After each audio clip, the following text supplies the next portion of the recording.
everybody, and welcome to Play Some Video Games, the only podcast reminding parents to be careful. The only gorillas you should let your children play with is Donkey Kong. This week, it is I, your host, Kevin. With us, as always, lacing up his Nintendo shoes is Donnie, and all the way from Flux-the-Pose land is Jason himself. This week, we will be discussing our last stop on the road to E3, and like all great road trips, you always have to go to the little hole-in-the-wall joint, diner-type place in the city and get a good meal out of it. And that little diner we're stopping at this week is the mighty, mighty Nintendo Shack. Since nobody else would talk about it, it's going to be the three of us, okay? So, before we dive into that stuff, let's catch everybody up on what we've been up to, because it feels like it's been so long since we've all talked. Jason, how are you? I am good. Excellent. That's it. Just done. Yep, all right, so Donnie, what's it? No, I'm just kidding. So what have you been up to, Jason? Oh, well, I was on vacation last week, so I was away from all things electronic, and it was quite nice, actually, to be away. But then I got home and I'm like, oh, let's play Overwatch. So I mean, if we're focused on the gaming goods, I mean that's what's occupied most of my time. It's I love me some shooters, and especially ones that really emphasize team play, and that's got loads of it, and it just oozes character. So I really love that when you can get a feel like when a static game character actually has character about it. You're not just playing I'm not just generic soldier man shooting people. I have a personality and something behind it. So it's a fun little touch, a little spice of flair, what have you.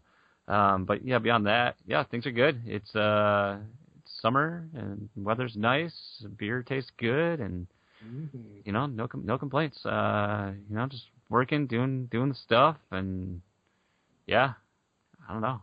Looking forward to next week seeing how things melt down on the internet.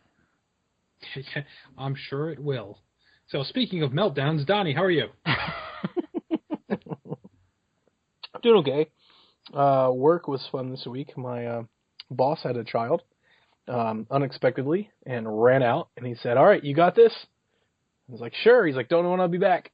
See ya." So I've taken on his schedule and his calendar and many of his tasks as well as my own. So wait, you say unexpectedly. He wasn't aware that he was having a child? Not that day. Okay. It was one of those very much wife called, husband, it's happening right now. Oh, so just like straight out of a movie. Huh. Yeah, very much so. But all's well. Baby came. Boss is good. So he's just at home doing the newborn thing. On the gaming front, I played a little Firewatch, did a stream, went through the first 2 days, and we actually had several people come through and ask me questions while I was doing it. That was a lot of fun. And then I played the next day. Like, it's in days, so you go like day 1, day 2. So I got through day 3, which somebody on the stream said was about halfway, and I decided to call it quits. That's a very pretty game, but it's not a very fun game. You just kind of walk around. It's like Gone Home if it was longer and outside. And I beat Uncharted 4, A Thief's End, and then had the luxury of recording a spoiler cast with Kyle, which we posted on the site and on the podcast feed. So all you PlayStation gamers out there, take a listen to those. If you disagree with everything I say, like Seth did, let us know in the forum. And I posted a review, Hyrule Warriors Legends. I did a combined review since I've beaten both games now, Hyrule Warriors Legends on 3DS as well as Hyrule Warriors on Wii U. Man. Yeah, posted those, got through Linkle's story, and now I am about to set sail on a new journey for my next game. I've got about 5 or 6 that have just been sitting there in the hopper, begging me to play them before Tokyo Mirage Sessions Sharp FE arrives later this month. I can't hear that word without thinking of those Dish Network commercials. The Hoppa. The Hoppa. There it is. See, and there's the perfect segue into me. So that accent obviously is from my neck of the woods. And Fahaba. I've been playing Fahaba, that's right. Actually wrapped up the main storyline for that this morning. So I can continue walking around the wastelands if I want to and wrap up some of the side quests that I haven't attended to, but I think I am going to move on to something else probably tomorrow morning, actually. So I'm debating between Saints Row 4 and The Evil Within. So I think I might do The Evil Within because I think that'll be a shorter game. So, but Far Harbor, if you have Fallout and have not played it yet, I super highly encourage you to do so. The story, even though obviously it's shorter because it's DLC, is far better than the story in the main campaign of the game anyway. And I didn't have a big issue with the main story, but this story was way better, gave me a lot more that I wanted out of it. Gave you a lot of difficult choices where kind of no option you had was maybe the right option, but you had to make it anyway. So storytelling was very good. The mission obviously encourages you to take along Nick Valentine as one of the companions. You don't have to take him, but you get extra dialogue and kind of extra side quests if you bring him. He's probably the best companion anyway, in my opinion, to take with you anyway. So it was a lot of fun. I can't wait to see if Bethesda announces some more DLC on Sunday. Yeah, Sunday. So I can go back to it again and pick away at a couple more side quests at that point. But yeah, that's wrapped up. So loved it and highly encourage people to play it. It gives you more of the Fallout 3 type experience that you may have been lacking in Fallout 4 if you didn't enjoy it as much as I did. But as far as gaming, I think that's pretty much it. Work's been work. Just continue to chug it away and kind of just soaking in all the crazy amount of news we got this week, despite being the week before E3, which historically normally is a pretty slow news week. We've kind of had everything thrown at us this week, so starting to get me a little excited. At first, I was dreading it a little bit, thinking, well, what are they going to talk about at E3 if everything's leaking? But there's a couple of news articles that we'll get to later that kind of popped up today that got me excited for it. So, but we'll save that for later. So normally at this point we jump into the messages. Message for you, sir. We don't have any messages this week, so once again, if you want to reach out to us, please give us a tweet at @PSVG.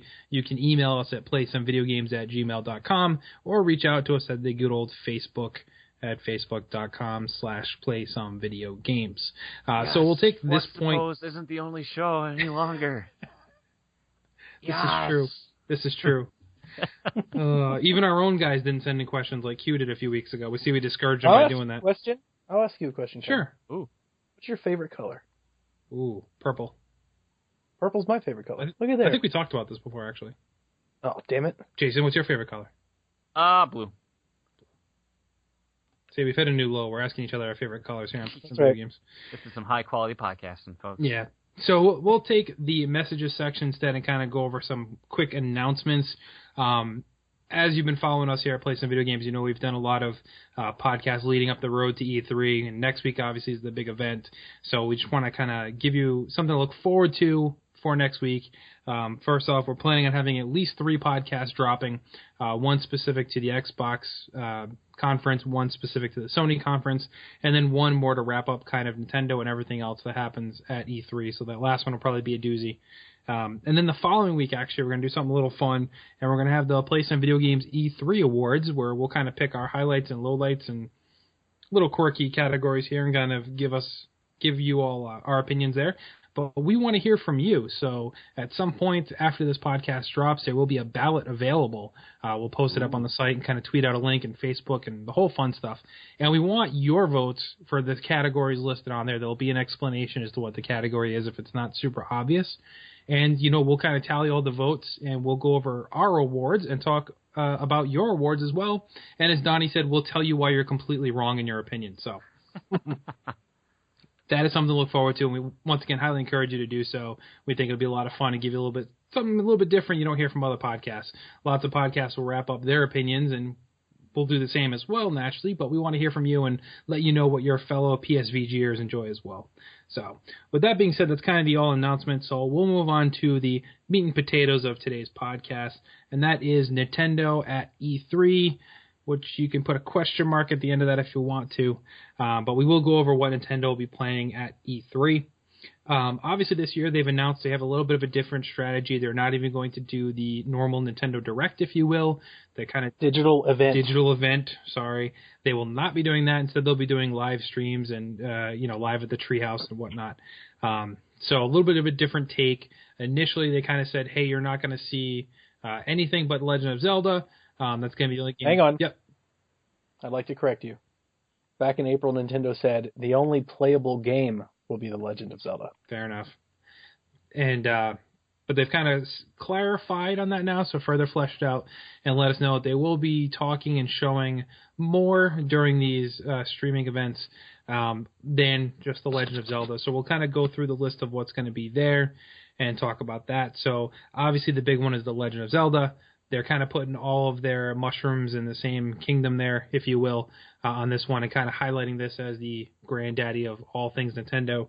I know they're planning a lot of time dedicated to streaming the game.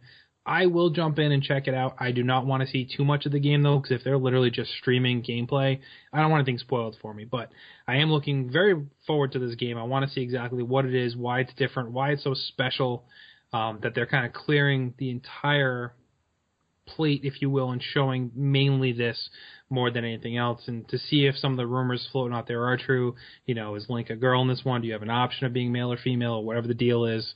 You know, does it play like a Witcher in the Legend of Zelda land, meaning it's kind of open world? You know, what exactly is going to be different about this game? So I'm personally looking forward to it, but I won't spend too much time watching it because I don't want those types of things spoiled. But if they release trailers and stuff like that, I'll obviously be following that. Jason, how about you? You know, I don't know what to expect about anything anymore. You know, this is a weird. This whole E3 is weird for me because this is the kind of the first one where I don't feel attached to anything. Even like, you know, previous years, you know, I was a very strong 360 user. And so I was always, you know, deep in the Microsoft camp and really looking forward to things. And then once we all knew when the new consoles were going to be announced. And for me, I knew I wasn't going to be an early adopter. So I was kind of like, all right. And that's when I had a big shift in my focus. And I pulled back from consoles a bit. And I was like, well, I got my PC still, so I guess I'll go back to that. And then, you know, on a whim, I bought the Wii U. And I was like, oh, I love Nintendo games again. And that, you know, we had the digital events and all this stuff, and I was like, oh, they're not at E3, but they have this great online stuff, and this is exciting and fun, and now that brings us to this year, and I don't know what we're going to get. I don't know. I would like to think that I'm hoping that there is a trick up the sleeve, and there's going to be, you know, like Donnie mentioned, it said, you know, the Zelda was going to be the only thing that was playable. So, you know, maybe they've done a great job of hiding something, and there's going to be some cool stuff to be revealed and some stuff we didn't see coming. I mean, it's kind of been, like you touched on, Kevin, that's been kind of the theme of every company. It's like, well, here's some leaked information, so I guess we're just going to announce this now, and then this news comes out, and this comes out, and I don't know. I'm maybe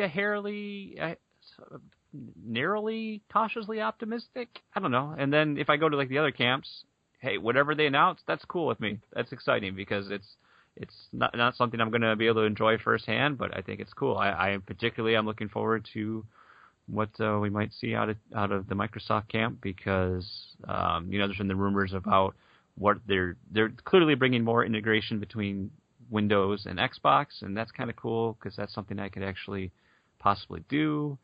And I mean, and when it comes to like, oh, but you're the PC gamer of PSVG, certainly that's got to do something for you. Well, not really. I've never come away from E3 going, yes, no PC, because it's never felt that way. I mean, can't think of anything that's ever been PC exclusive that I've been like, woo. PC Master Race, you know, that never happens. But we do get, you know, all the anything that's multi-platform, you know, it always shows up and it's great and it's fun. So I do have to take the time to mention that I am the saddest gamer on the PSVG staff because you guys all have this other great place to go to, but I just have the Nintendo Shack. You have the PC. You have the Master Race. You just said you were playing Overwatch. Yeah, but literally what everybody else in the world in terms is of PSVG, I'm on my lonely island on PC Master Race.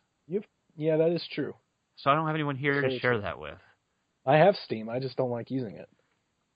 Yeah, here's the thing with Steam. If you don't use it for like 3 days and then you turn it on, your computer goes, oh, great, I need to download 8 gigs of updates because these games need to... I don't get it. Even I swear, Marvel Heroes, the action RPG that was made by former Diablo people and stuff, which is a good game. Don't get me wrong. I just don't really play it. But that game, I swear, updates every other week with like a 4 gig patch minimum. And I have no idea why that game... I need to look at the file size because that thing is just massive.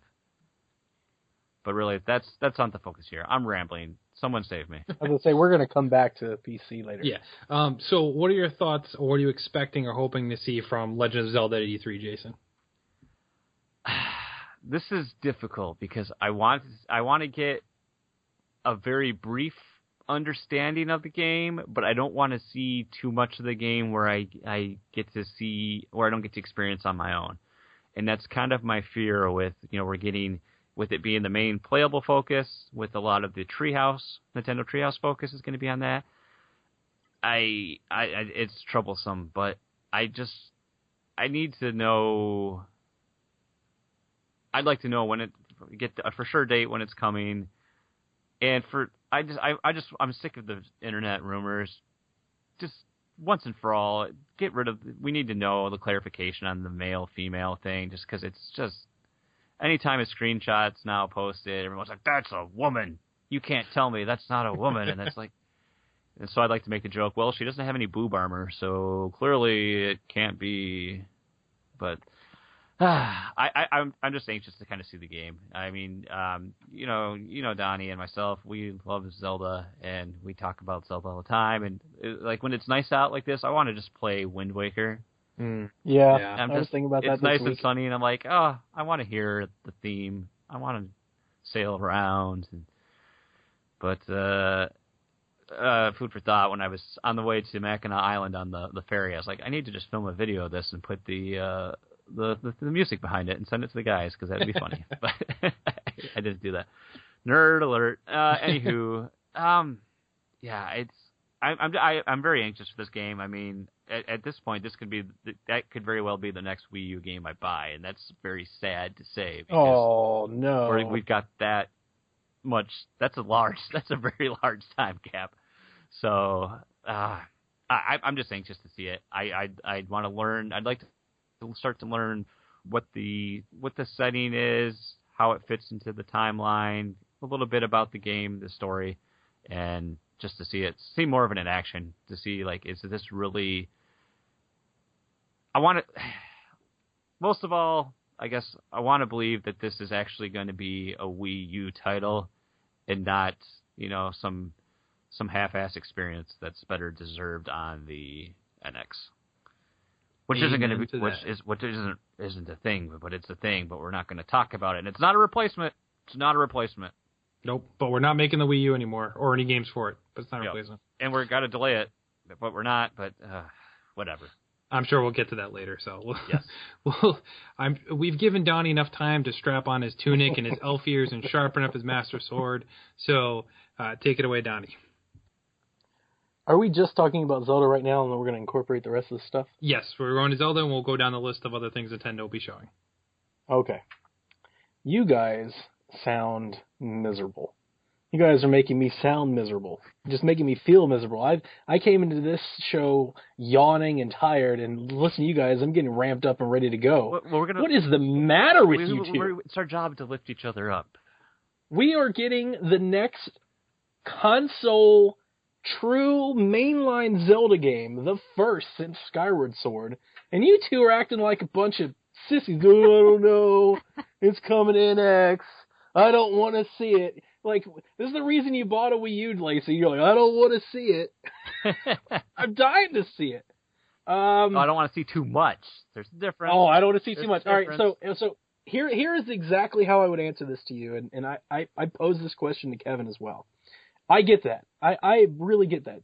I believe the news that I've read is that there will be 2 90-minute demos or demonstrations or playthroughs, recording streams. And I don't know if they're the same one that they'll loop twice or if there's 2 completely ones 180 minutes. But if that's true, let's just say that they have 2 completely separate 90-minute demonstrations. By all accounts that we have been given the last 4 years, this game is supposed to be the grandest, biggest Zelda game ever made. If that's true, and it could be completely not true, but if it is true, Twilight Princess is a 40-hour game if you know what you're doing. If this game is bigger than Twilight Princess, let's say it's a 60-hour game, and you get to see 90 minutes of it, I think you'll be okay. I think there'll be a lot of game there that you don't get to see. So I'm ecstatic, and I feel like people just aren't excited, and I don't think that will stay the same when the Treehouse hits that live button. I'm 100% expecting everybody that's on Twitter right now going, oh God, I can't believe they're just showing Zelda. Oh, Zelda's so old. The Wii U's dumb. The moment that thing goes live and people see Link running through the field with Epona, people are going to lose their minds and talk about how they're going to buy a Wii U or an NX to play Zelda. And the only reason I bring that up, I mean, think about how crazy the internet got when we saw a clip at the Video Game Awards. We saw like 3 seconds of that game, and people lost their minds. And now we get to see everything. I mean, I feel like Nintendo fights such a double-edged sword. When we get game trailers, like that stupid Saints Row trailer that linked this week, whatever the hell it is they're calling that game, that has zero gameplay in it at all. Like every E3, we get a game trailer that's like 2 minutes, has no gameplay. People go, this is so stupid, this CG animation. Here you are of Nintendo going, we're going to give you an hour of our game. People are, oh, I don't want to see too much. I mean, gamers are whiners, man. I'm ecstatic. I can't wait to see it. I want to see the gamepad. I want to see the map. I want to see the items. I want Link to be a girl. I think I've come around to that. As I said before, I wish that they would just make Link a girl if they were going to do that. Mm-hmm. But even if they give you the choice, I'm going to play as a female. And I want to see how the character model changes, between the two. Man, I want to see how big that world is. And I would love to know how many dungeons are in the game. They don't need to show them all to me, of course, but I would love for them to come on and go, there's 25 dungeons in this game, and everybody's minds go, what? That would be awesome. And I want a dog. I don't think anybody has said that yet, but I want Link to have a companion. That'd be cool, actually. That's not Epona. I want maybe a bird or something. I want a companion. I want Link to have a pet, or a side character that you get to play as. I want to play as Zelda. Like, what if they come out and they show a point of the game where you get to play as Zelda? Like, you guys have no hope? There's just no optimism for this game at all? Nope, because if there's a companion, it's going to be Tingle, let's be honest. Oh. You know it. You know it's coming. I was thinking the mailman. I could pull up the E3 site for Nintendo and just look at that and hear the music and the sounds. Yeah. And then I go into kid mode. It's true. I mean, this gloom and doom will all melt away like it always does when Nintendo proves me wrong. And I mean, let's face it, I can hear any Nintendo music from anything from like the Wii, just like the system sounds from the Wii, and I didn't even own a Wii, and I'm like, oh, this is nice. Like even the like. Don't you want to hear the Wii Sports jingle, for example? Yeah, that crap. Do you want to hear the new iteration of the music of Hyrule? Oh, every time they do, it's the same thing with a twist. Yes. And I can't wait to see what the twist is, man. I'm ecstatic. I'm very excited. So, what if they show us that they did like a Link Between Worlds? Let's say you take that idea. Mm-hmm. What if there's an underworld, a 3D underworld? Nothing? I have to process this. Yeah, see, nobody has even taken it that far. What if there's 10 dungeons in the overworld, and then all of a sudden you go to the underworld, and now there's 10 more? And everything is like, you've got this beautiful, vast landscape with the grass, and everything's beautiful, and then there's an underworld where everything's like dark. Like, what if there's both? There's got to be. I mean, yeah, there has to be something like that, because we've always seen, well, I guess Wind Waker not so much, but everything else always has that. More recent games, we've always had that. There's always this we balance. Never saw it like Link Between Worlds, like Link to the Past different, right? We've never seen Zelda in 3D like Goes to Hell or anything like that. We've only seen, Below the Clouds and the Twilight Realm, which is more or less the exact same place. Twilight Realm is kind of that in itself. Yeah, like, what if you just go somewhere completely different? Like, that, I don't know. I'm so excited. From the art of the game, I think this looks like a Twilight sequel, or an Ocarina of Time sequel. Like, we see Fire Mountain and Lake Hylia and stuff, but, like, what if there's an ocean? Kevin, what if you get a boat? Jason, what if you get a boat? I'm on a boat. Yeah. I'm on a boat. Oh. Like, what if they're like, look at this giant map, and you're like, oh my god, and then they go, then you get on a boat, and you go to this other giant, like, that would blow my mind. There's still... I would say I am excited about the horse mechanics, just because from what they said so far, that, the horse will, like, it's not going to be dumb, and it will, navigate around trees and other objects, so it's not going to be the Twilight Princess riding experience again, and it'll be actually enjoyable. What if it's fast? What if the combat is just on point? I've always liked Zelda combat. That's always been... So have I, but never, like... Okay, so I've always liked Zelda combat, but only when the enemies are staged. So, like, Dark Knight and Twilight. Like, I love that combat. Yeah. But, like, out in the field, I hated the combat. But if you remember that demo that we saw that monster come flying through the field and chase Link down. That's the question, too. I want to know. What if they played that in real time, and you get to see it, and you're like, holy are you kidding me? If that is, like... I want that not to be staged. I want that to just be, like, happen in the game. Yes. Yes! That's what I, like, if they show half of any of these ideas that I've just thrown, I mean, if Eiji Aonuma gets on there and he's like, this is Zelda, everybody's going to be like, oh my god, I should have bought a Wii U, or I'm going to buy the NX, So, I'm ecstatic for Zelda. I'm always ecstatic for Zelda. Zelda's why I play games. And, Jason, I think it was hilarious you brought that up. It's been about 60 days since I put Twilight Princess down, and I'm starting to feel that itch. I'm looking at Link Between Worlds, and I'm like, maybe I should go back to you. And I'm sitting there thinking to myself, it's been a little bit since I booted up Wind Waker. Maybe I should go through another play of that too. It's getting there. I'm feeling it. So now I'm excited for all these prospects you're talking about. So I don't want to make it sound like I'm not. My gripe is I don't want to watch gameplay streams. I want an announcement. I want them to talk about the landscape, and I want them to talk about all the things that you're talking about. And from what they have hinted towards, now once again, we won't really know until it rolls, but when they say they're showing 90-minute streams, it does not sound like they're doing an actual presentation, which I'd rather have delivery. Did you watch the Treehouse Live last year? Yes. It very much was 5 people playing the game and talking about it while they were playing. Yeah, I don't want that.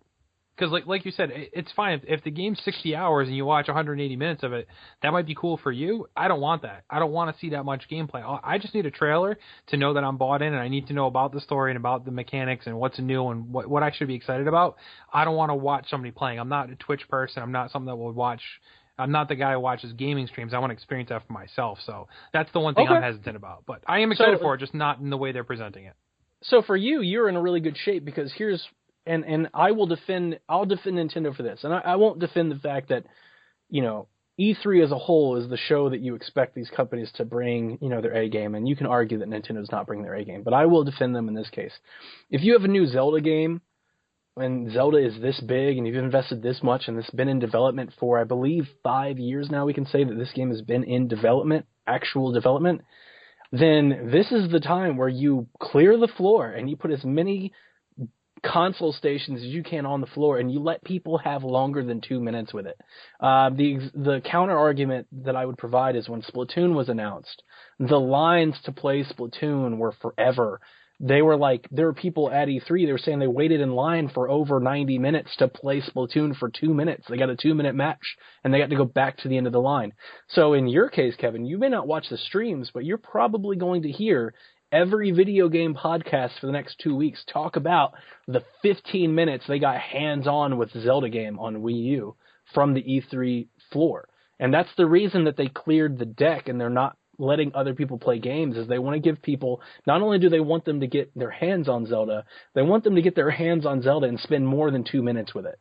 They want to give people an experience that gets them talking about it. And if you look at it from that perspective, I can understand that marketing is going to grow from there. And I think that's brilliant, to be 100% honest. What are these other video game podcasts you're referencing? Okay. We'll have Todd. Okay. All right, I guess we'll say that for off air. All right, so I think we kind of touched on Zelda enough, so let's go through the rest of what Nintendo has for us, besides Zelda. The next thing that they said they will be hang on. Oh, yep, go. I hope Navi comes back. No. Well, Yes. come back, just not yell. Yes! God, every time Lucas plays that dang thing, Oh. what's the post? Oh, so glaring. Just makes you rage. I did pull up the Nintendo E3 site right now, and I'm looking at it. Just want to watch the grass blow. What if you can cut all that grass? Oh, you will. What if you can cut all of it? All of it? All of it. So speaking of cutting grass, another game that features grass cutting from Nintendo that will be shown at E3 is Pokemon Sun and Moon. So they did say they'll be showing that, and that will be present in their streams. So let's bounce to Donnie first. What are your thoughts on Pokemon Sun and Moon?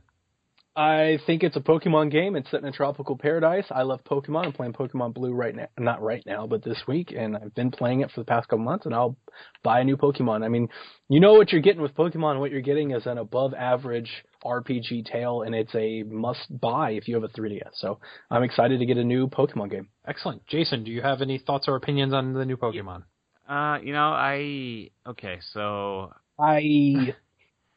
I'm old. I feel like for me, I was just outside when Pokemon first came and took America by storm. I was just on that age where I'm like, this is really interesting, but I'm too old and I'm too cool to be playing this. That's a kid's game. So I did play Pokemon Red, and I did enjoy it. And then, like my brothers were pretty Poke crazy, and they had Pokemon Snap, and then they had all the different other colored versions. They had Pokemon Stadium, and then that was kind of my last experience with Pokemon, except for the Smash series. So for me, it's not ever been something where I'm like I've been too into this. I've kind of lingered on the outsides looking at Sun and Moon. I don't know still if this is something I'm going to try or not. I don't know. And I'm not by any means thinking that's going to be a bad game any chance. I just don't think it's for me. But I'm pumped for everybody else because it looks like it's going to be a great entry for everybody. So for that, I'm excited, and that's great. And who knows, maybe I'll see it. I'm like, you know what, this is something I want to play just I think it's going to be a good game. And I will say, Kevin, you shared and talked about it, that dang commercial. Yeah. That hits you. So even right there, I'm like, man, that's what Nintendo can still do right is the marketing. Tell you what, yeah. even though I never see it on TV unless I'm watching Disney XD, like if I'm watching Gravity Falls reruns, and like today I just saw Kirby Planet Robobot commercial, which I haven't seen anywhere else except the internet. But that's true. So yeah, you're right. I'm apparently, once you get into that creepy old guy stage of liking cutesy video game characters, you're either you have to be that or a kid to be a Nintendo fan. So. It's true. We dance that fine line of creepy old men and little kids. No. Well, there's our episode title. So for me, kind of in the same boat there. I have had, I don't want to say many experiences with Pokemon, but I have played my fair share. So I did play Blue back in the day was mine. Then I'd taken hiatus, I think, until Sapphire and Ruby, and I played one of those. And then I didn't jump back into Pokemon until X and Y.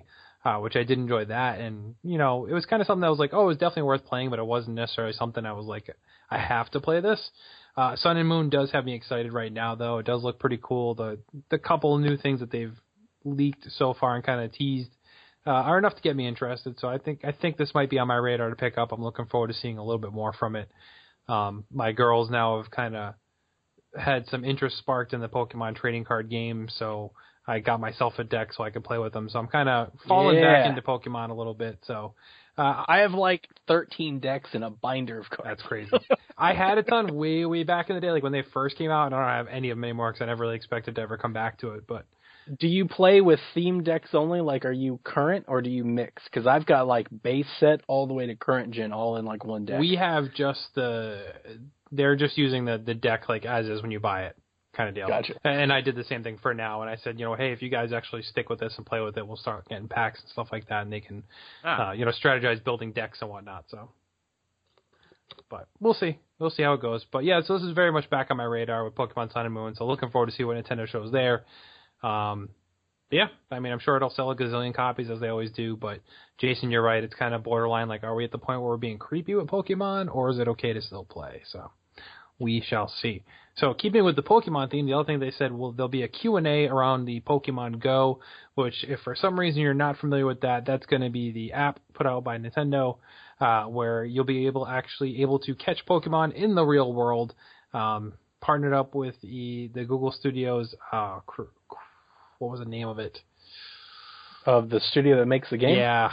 Niantic. Niantic, thank you. That's right, because I remember from the other game they put out before. And Android, not Google. Android, yeah. So that's coming out, and actually, I found out recently today, that one of my friends, former coworkers from way back in the day, actually is in the beta, and he was playing around with it today and says it's absolutely awesome. He loves it. Damn it! And I tried to get in. He's a huge Pokemon fan, though. I registered too, and I didn't get in, but he's been a lifelong huge Pokemon fan. So if anyone was deserving of getting it, he's the kind of person they'd really want to market for. So he's really excited. Said he built a gym. I guess there's some sort of gym building when you're a trainer. Mm-hmm. So he was visiting back from California. So he might be listening. I'm not sure if he's listening or not. But he built his gym at the bus station on the way back home to California. So he said, go there and try and fight his Growlithe that he said he has at the gym there. So he's a big fan. I'm looking forward to seeing more exactly how this is going to work.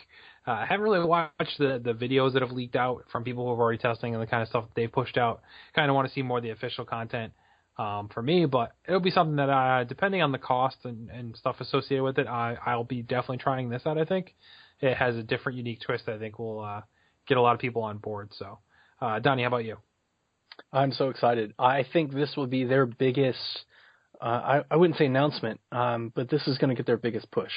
Not on the IGNs of the world, but like on the CNETs of the world. This is the game that people are most excited about in the world as opposed to just the gaming community. Ingress is the game that Niantic made that this game more or less... Yes, thank you. I wouldn't say model, I would say replicates. It's almost a duplication of that same game. I have about 5 friends that do not play video games, but they play Ingress. And I'm telling you, these people have spent tanks of gas playing this game. I mean, these people are into this game. It's addictive as all get out. And if they can replicate that with Pokemon, which I think they can, from watching them play the game and them having them show me the game, I've just never really done mobile games, so I never played it with them, but they've tried to get me to do it.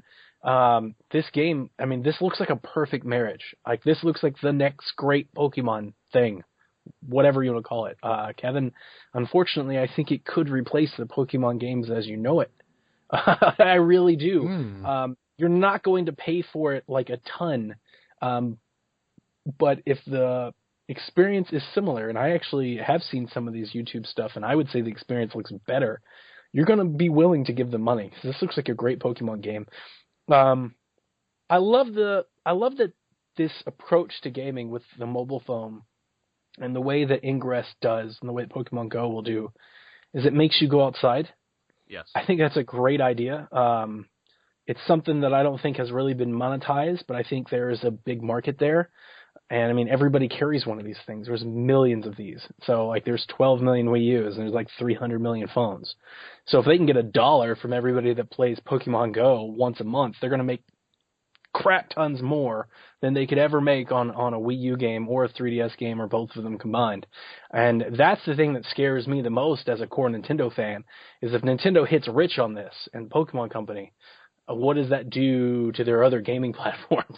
Does that mean that they reinvest and double down, or does that mean where they go, all the money is over here, so now we do this? That's the thing that's got me most concerned, but I'm very excited about the game. I love Pokemon. I love my Pokemon. That's the weird thing that I've always discovered. I've never been the gotta catch 'em all person. That's never, ever placated to me. I was always... I love Cubone, and I love Marowak, and I love Arcanine, and this is my team, and I'm going to get the Pokemon on my team, and then I'm going to train them up to beat all your other teams. And Pokemon Go is going to let me do that. Now, I may have to drive to a mountain somewhere to find, Cubone. And to be honest with you, if that's the case, I actually might. It's like I could totally see myself going, you know what? I'm going to spend a weekend trip going to go find this Cubone up in the Appalachian Mountains. Or if I want Blastoise and I got to go to a beach or something, that just gives me an excuse to take a vacation. Honey, I'll be right back. I'm going to go to the market for a week and get some milk. No. It's we're all going to the beach, and it's like everybody's like, yay! And then we get down to the beach. I'm like, all right, I'm going to leave now. You guys stay here. So my kids are crazy excited. Both my kids have tablets, and I've explained to them how this game works. And my son, in particular, loves Pokemon, and he just wants to go out in the backyard and catch Pokemon. I don't know if you guys have ever dabbled around with it, but there actually is a Pokemon catching game on 3DS that's kind of uses the 3D stereoscopic idea where you go outside and you aim your 3DS at the sky and stuff, and Pokemon appear on the screen, and then you have to press a button to try and catch it. He played that game for a month. Now, it's not as in-depth as Pokemon Go will be, because there won't be gyms and other trainers to battle and all that stuff. It's just a thing. But he played that, and he's 5, and he played that for, like I said, a month. So I could see Pokemon Go being something that we play for years. So I'm excited. So, Jason, what about you? Well, it's interesting, that we talk about, you bring up Ingress, because I used to work in, I live in my house is in a suburb of the Grand Rapids area, and it's not a sprawling city, but it's I think it is the second largest in Michigan now. So it's got a decent urban life to it. And when I used to work right in the middle of downtown, and I would always walk from my office to the gym, and I'd walk around downtown. So then finally I had a smartphone that was decently powerful enough. I was like, I'm going to try this Ingress stuff out. And I was back on Android. I had been on an iPhone for a bit, so that wasn't even available to me. And I was back on Android, and I wanted to check it out. And it was really cool.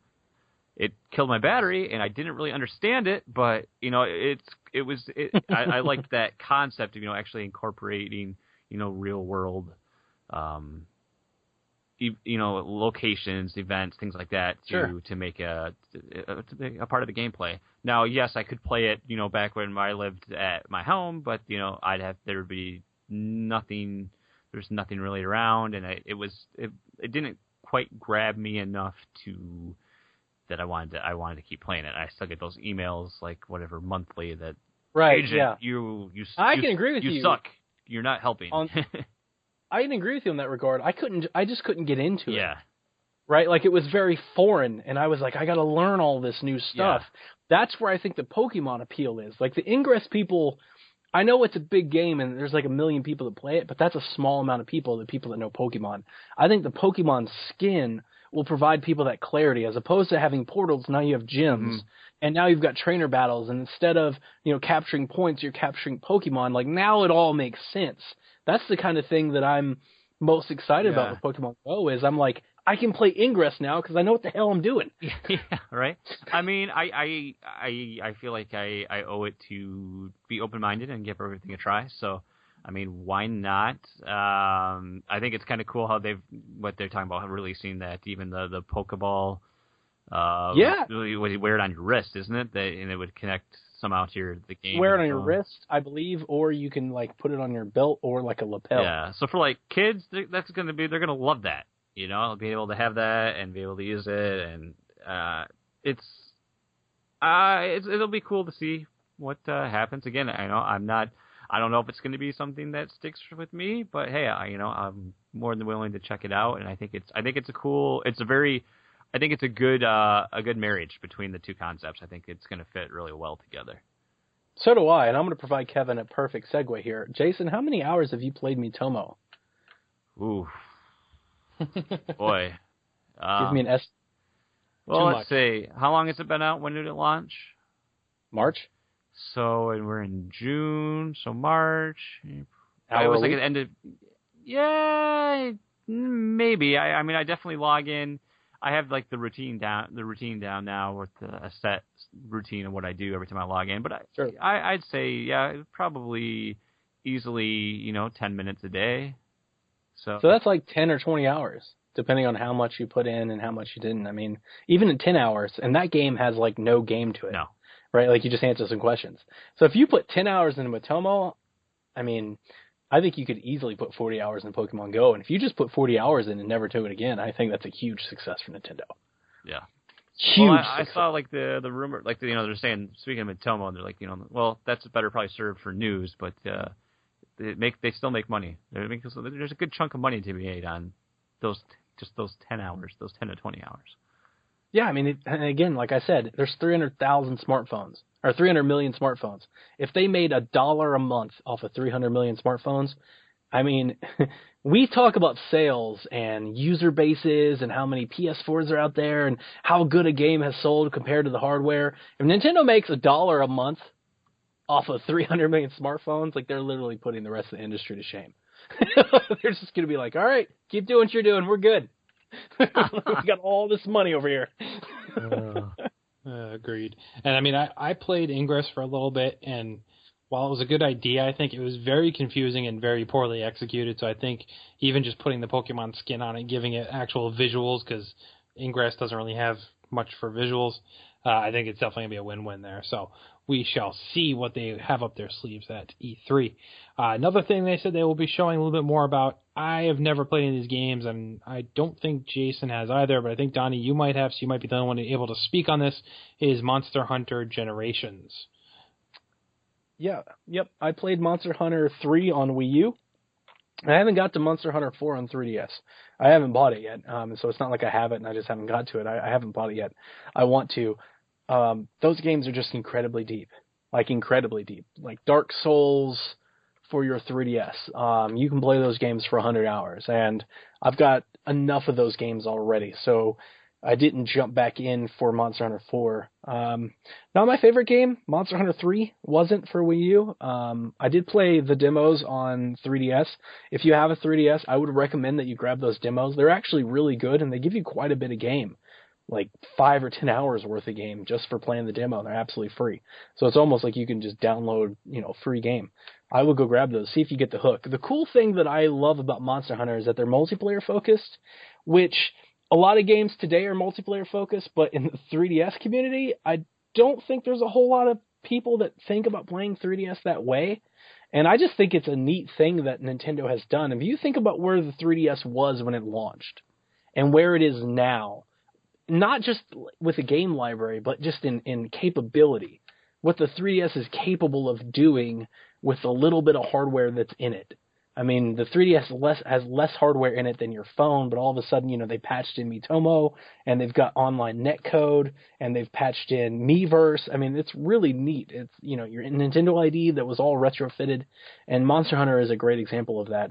They put a lot of money into Monster Hunter, and if anything, I think I don't know about you guys, how much you guys get into the PlayStation stuff. I think Monster Hunter is what killed the Vita.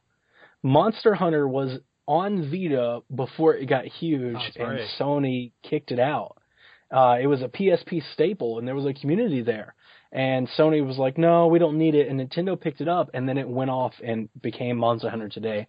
And me personally, I look at Monster Hunter as this is the reason why the Vita, more or less died. So there you go. Like I said, I haven't followed it too much. I did see the trailer when they first announced it was coming out. Seems pretty cool. Maybe someday I'll jump into it, but I did play the demo, I think a little bit. I didn't play it for 5 or 10 hours, that's for sure, and I don't think it hooked me at the time, but I think it's definitely worth another look, and I know they're generally well-reviewed games, so it's definitely something that gamers should be keeping their eye on. Jason, do you have any thoughts on it? Oh, sorry, no, go ahead, Donnie. Yeah, I wanted to jump back in. There is a game in Japan, and I don't know if it'll make an appearance. It's not scheduled to. They didn't say it, but there's a game in Japan called Monster Hunter Stories. I actually think it's just called Stories. And it's a single-player, more campaign-focused Monster Hunter game. And I think that they are aiming that game to hit the market like a person like me who doesn't really play online games and wants to play a single-player focused game. And I know the game I believe it's in development. It's already been announced and coming this fall to Japan. It wouldn't surprise me if E3, if they showed that game at Treehouse. Probably not, but if they did and said it's coming in 2017 Q1, that could be something that you could see. Okay, I'll keep an eye out for that then. Jason, go ahead. That was one thing I remember when I was first toying around with getting a Wii U. Some people had told me, like, oh, yeah, you can get totally play Monster Hunter online and all this. And then I was like, oh, okay, but it didn't look quite for me. And then when I got the 3DS, like Donnie suggested, I was like, oh, yeah, I can check out the demo. A lot of people like this game, and, maybe it'll be a cool thing to throw some time at. And for me, unfortunately, like when I played that demo, I just felt lost. And maybe it was the weapon choice I picked, and it just didn't. It was that made it like a little more difficult than what it should have been. But I understand the goals, I guess, but for me, like the gameplay and everything just didn't click for me. Like I think I picked like the giant two-handed sword weapon or whatever, so it's just this massive, and every time you swing it, you're just like, and then you pick it up and slowly walk around and repeat. I couldn't do it. It just, and then I was like, oh, Final Fantasy Explorers, this is gonna be great. And then if I have a recent gaming regret, it was buying that, because I was like, oh, I'm gonna do all these people, they're gonna play it, we're gonna group up, and it's gonna be like Final Fantasy, but in this cool mobile. It's going to be awesome, and then nobody got it, and I was like, well, that's never going to get opened again. So, I don't know. Maybe this could be the Monster Hunter that wins me over? I don't know. I think, let's face it, there's definitely a huge audience for this that love the games, that are very passionate about it. Maybe, and I guess maybe being in that ecosystem or being around it right when it's going to launch, it's going to like, really pull me in more, I guess, because I'm right there for it. Yeah, I don't know. I guess I'll wait and see. But as of right now, Monster Hunter just isn't a big thing for me. But hey, I'm cool to see kick butt exclusives come into a console or a system I have, and let's see what it does. I mean, maybe after the show I'll be like, oh my gosh, I have to buy this. So we'll see. We shall see. All right, so segue, you mentioned Final Fantasy, and in the same vein of Final Fantasy, another game that we'll be showing is Dragon Quest Fragments of a Forgotten Past.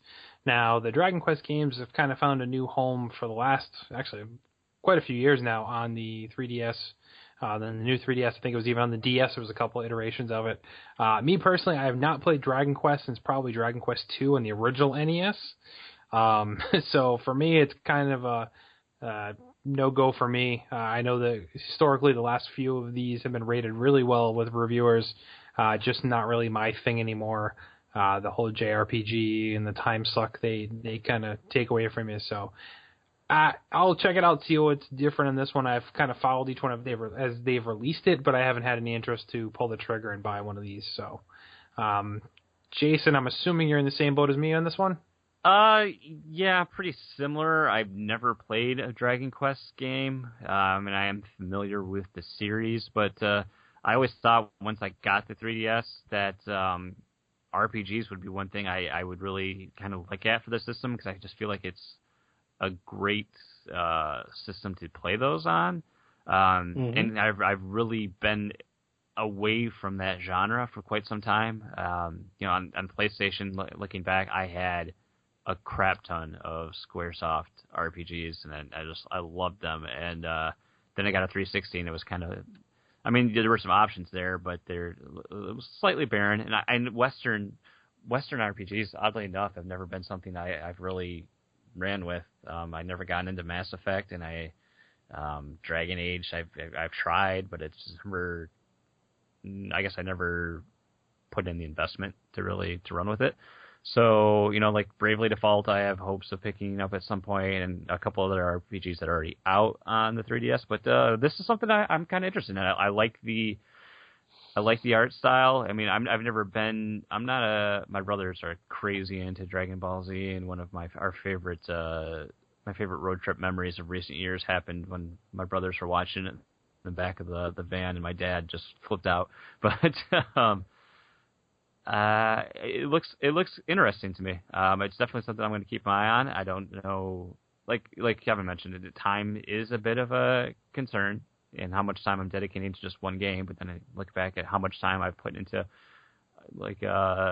Overwatch already. That could easily get me through half or a quarter of other games. So it's just a matter of preference. But I think being on a mobile system that's easy to pick up, put down, play in small chunks as you go, I think it's a lot easier than a console, especially when I can be in the same room with other people doing several other things. So I am kind of looking forward to this. I want to learn more about the game. I'm interested to see it. I really like the visual style of it.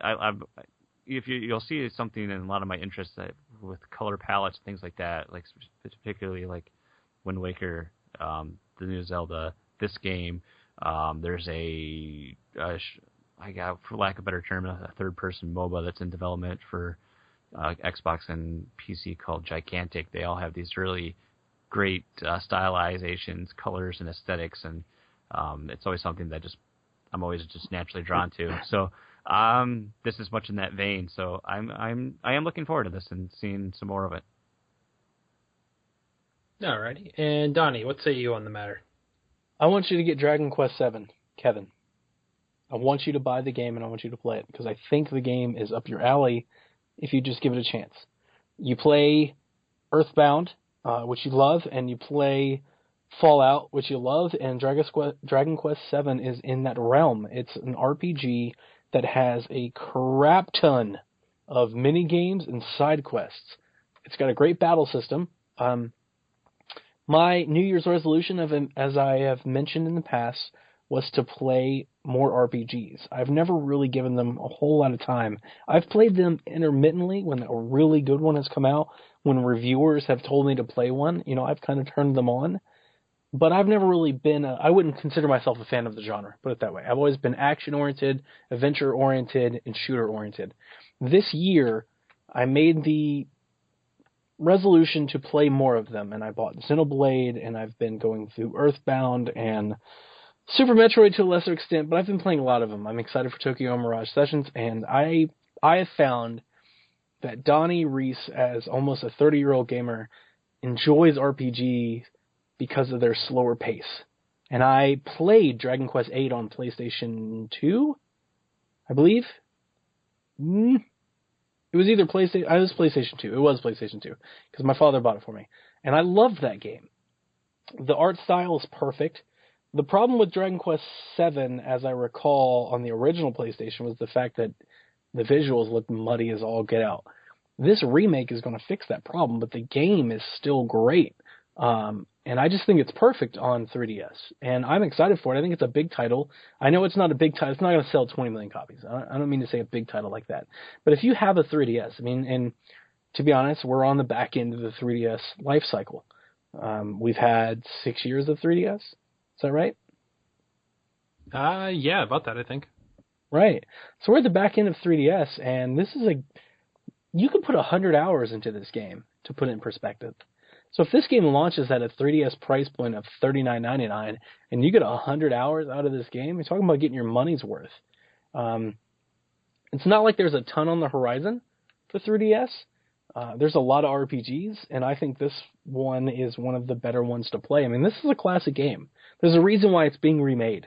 It's not being remade because somebody, just decided they thought it was a good idea. It's being remade because this is a game in the lineage of gaming that stands out. And if you haven't played Dragon Quest VII, I think you both owe it to yourselves to give it a try. I know I'm getting this game. I'm very excited. Cool. So I will check it out then. So last on Nintendo's official list of things they're going to talk about / show is Donnie's favorite. And he's waxed on and on about this game, much to my dismay and head shaking. And that is Tokyo Mirage Sessions. What are they calling the hashtag? Then they give it a word. It's sharp. It's sharp, like C sharp. Sharp, even though it's a hashtag FE. It's sharp. It's hashtag FE. It's something, all right. So Donnie's strapping on his dancing shoes to go all out anime style. So, yeah, my thoughts is I'm just still shaking my head at this game. Why? Why don't you like it, Kevin? What is it that you don't like? You love Fire Emblem, don't you? I do, but I don't see any similarities in this at all. But the Fire Emblem characters make an appearance. I will agree with you. It's not a Fire Emblem game. I agree with you. There are Fire Emblem characters in the game, but this is more of a Persona game. I was going to say, that's like saying you like Sonic games because he showed up in Smash Brothers. Like, to me, that's just not the same thing. But I don't know. It's just rhythm-based combat. I don't know. So let me try. It's not rhythm-based combat. Let me try. You didn't play Xenoblade X, did you? No. Okay, so in Xenoblade X, you have a really great battle system where you get to scroll or circle between different battle mechanics. So like magic powers or melee powers versus ranged attacks. My understanding of Fire Emblem or Tokyo Mirage Sessions Sharp Fire Emblem, whatever the hell, right? My impression of seeing some of the previews that have come out already, and I've already read some reviews of the Japanese game, is that the game operates very similar to Xenoblade X, which is what really caught me when I first saw the game. Also, it mixes that Xenoblade X battle system with an open world and a Persona-type relationship system. It caught my eye because it's a beautiful game. I mean, I'm not going to lie to you. I've always been a graphics whore. And if you can catch my attention with beautiful graphics, whether they are realized graphics like Uncharted or beautiful, cel-shaded graphics like Wind Waker, I don't care. I love beautiful art. Especially, like Jason mentioned, I love a really robust color palette. And this game has it. There's a lot of pinks, there's a lot of purple, there's a lot of gold, there's a lot of shine, there's a lot of shimmer. And as I mentioned, I already committed myself to playing more RPGs. This is a Wii U game that, honestly, I don't think was supposed to come here. They announced this originally in Japan 3 years ago, and it went an entire year without ever being mentioned coming to the West. Then they mentioned it was coming to the West, and they're not even taking the time to localize it, which has a lot to say about what Nintendo thinks a Japanese RPG this deep will do here in the West, that they're not even going to invest the money to localize it. I actually kind of like that they're not localizing it, because I think a lot of times we miss out on the humor, or at least the charm, in these games when they get localized in English. Whereas if we listen to the Japanese subtitles and we read the subtitles in English, we can kind of make that our own adventure in terms of how we receive the language. So I'm excited to play it. It looks like a really fun game to play. Like, the gameplay looks like a fun game to play. You get to this open world Japanese city with these anime characters, and then you battle these demons, and you bring in these mirages, Tokyo Mirage. You bring in these mirages of Fire Emblem and Shin Megami Tensei characters. And I don't know anything about Shin Megami Tensei. I do not claim to be an expert in this field. I have played 2 Fire Emblem games. That's not true. I played 3. I played 1 on DS, and I played both the 3DS games. So I've played 3 Fire Emblem games and no Shin Megami Tensei games. But to date, none of those games looked like this game looks. I mean, this is a full-blown console release. It sold really well, and it reviewed really well in Japan. Now, I understand that this isn't the game that we all wanted in the West, and in that regard, I agree with you. However, if you have a Wii U, this is the biggest game of the summer you can get. Now, I'm not telling you that you have to buy it, because if you have other things to do, like Kevin has a PlayStation, I mean, obviously there's going to be other games for you to play. But in Jason's regard, if you're looking for something to play on your Wii U, this game is it. It's got full-blown gamepad features where you've got your cell phone and this like little text messaging mini game.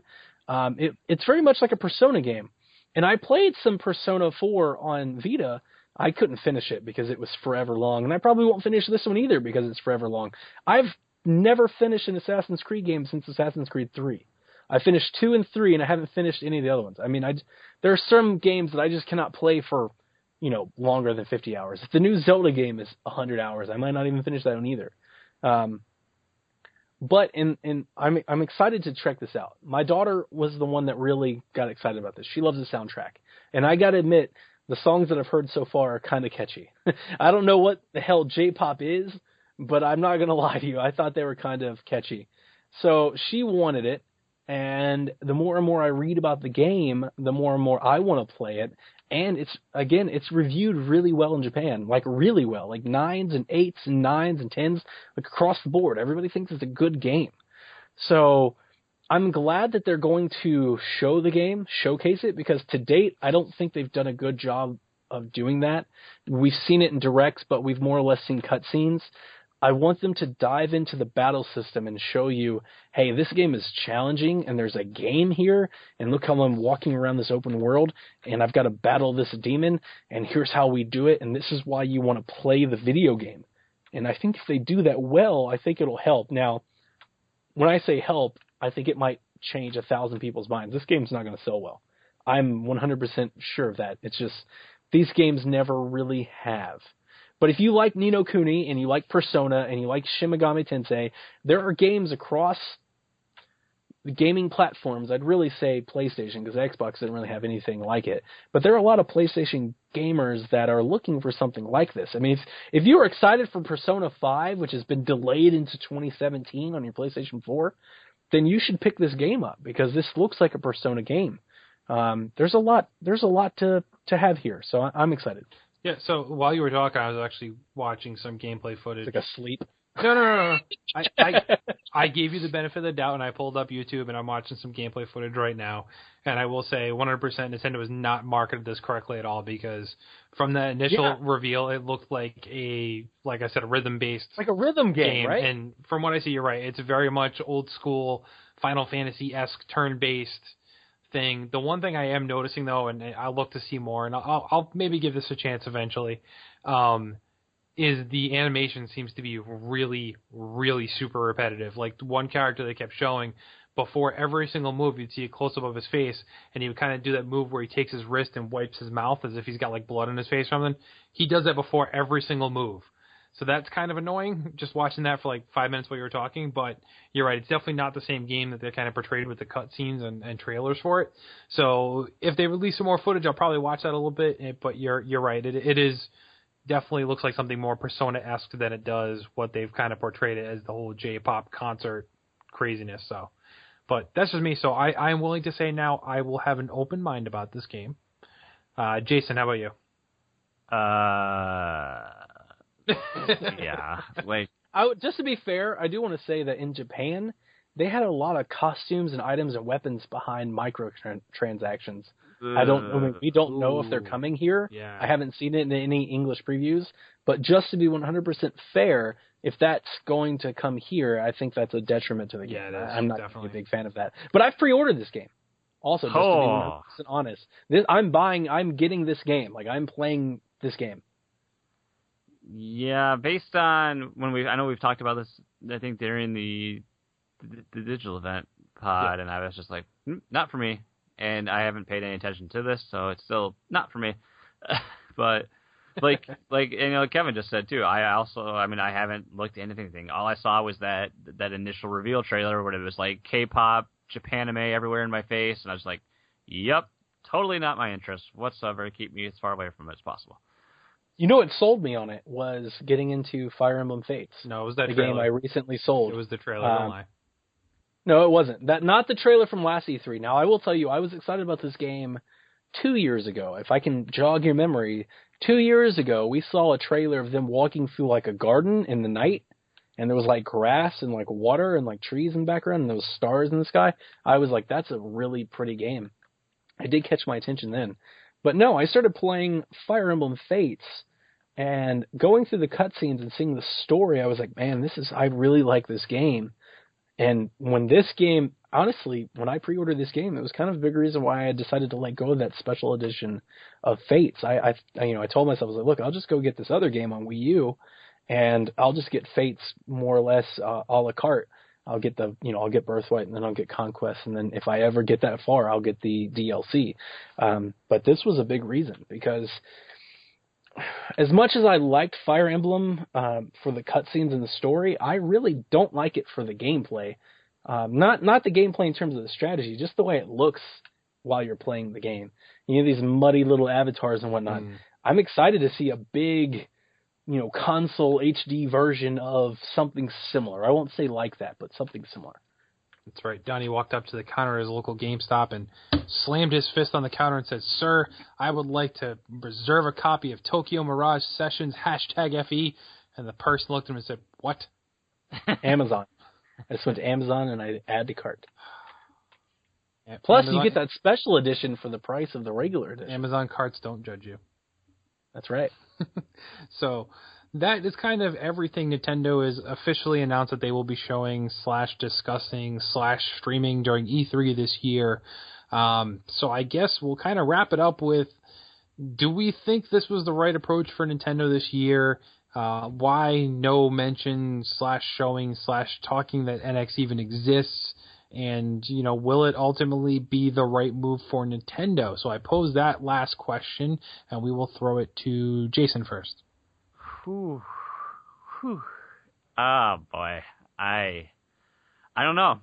We'll see. I mean, I Push. Very political answer, good Jason. Job. Good job throwing it to Jason first. Yeah, Kevin. I'm the worst person you want first on this. I'm going to say that I am optimistic that there is more that Nintendo has up their sleeve here. That there's going to be some reveals, like I mentioned earlier. There's going to be something that that we didn't see coming out of nowhere. Could it finally? Are we going to finally get a localization of Mother 3?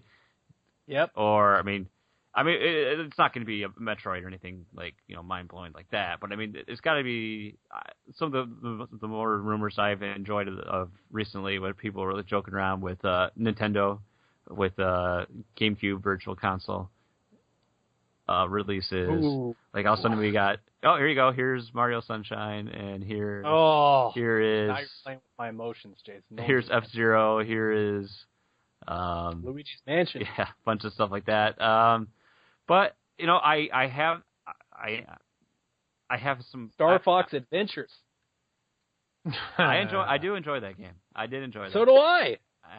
Just because I was, me, I was hungry for anything Star Fox. So, but yeah. Are you still hungry? Well, I haven't really finished this one, but like I wrote, it's just there's no pull to come back. Keep going back to it. Terrible game. Guard is still in the shrink wrap. Guard is a better game. Guard's a good game. 7 out of 10. But yeah, I'm hopeful that we'll see something more of that. I am a little disappointed because I'm just eager for so much of NX news because we still don't know anything about this, and I want to know if I have to start saving my money or not. That that's the most important thing because. I haven't bought anything, a console at like launch window since the GameCube, and the NX could very well make me do that. Just because I like the Phoenix, I'm a reborn Nintendo fan. But I mean, is this gonna pay off?